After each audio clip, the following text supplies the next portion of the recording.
Nothing is more important to anyone standing here or to Mayor Emanuel than protecting our classrooms while we finally address CPS's monumental fiscal challenges.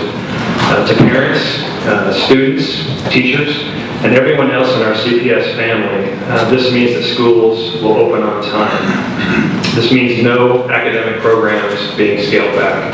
This means finding new ways to innovate and use every dollar more efficiently so that our students can build on the remarkable academic progress that principals like Megan and Lavisi have shepherded the schools ahead. Lavisi, let me get it right. Megan and Lavisi have shepherded their schools. Just a few weeks ago, with a $1 billion budget deficit looming and our financial reserves depleted and additional operating borrowing prohibited, the Chicago Public Schools was facing devastating choices for our classrooms. Today's school budgets fortunately spare our classrooms, but with a remaining $300 million deficit, they reflect the continuing need to do more with less. As we've said from the beginning, a shared solution requires all of us to do our part. In addition to steps taken over the past year, CPS will also undertake additional management efficiencies and reforms to direct as many resources as possible to our classrooms.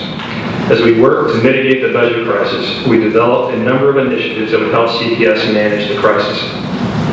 As we explored possible budget options for our principals, we worked hard to get broad feedback and build on what principals were already doing. CPS will help schools match open positions and allow schools to budget for several positions in this way, including art, PE, music, and counselors. We'll be undertaking similar efforts by centralizing certain responsibilities and removing some financial and accounting administrative burdens from schools, principals, and staff, so that they can focus on what really matters the most, educating our students. Many of our principals are already being creative and sharing staff. For example, one school might need half of an art teacher, and another might need 2.5. These schools informally share that teacher, which results in significant cost savings to both. Finally, we've developed several scheduling improvements that will benefit our schools and our students. By focusing on training and documentation, CPS will address the current disparity between schools using updated scheduling models that will improve consistency, efficiency, and transparency across the district.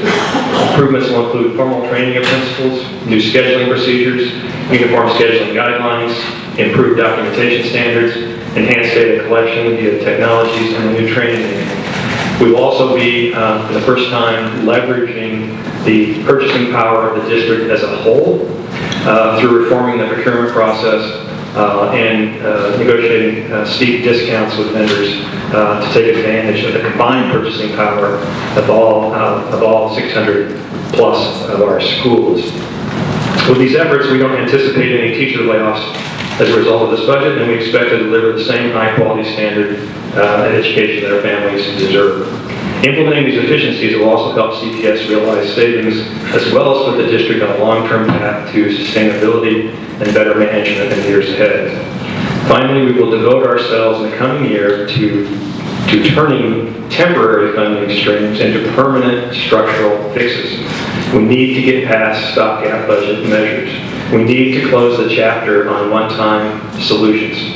Fortunately, Mayor Emanuel, our leaders in Springfield, and our partners around the state are committed to working together on a long-term structural education funding reform so that every child in every district receives the education that they deserve.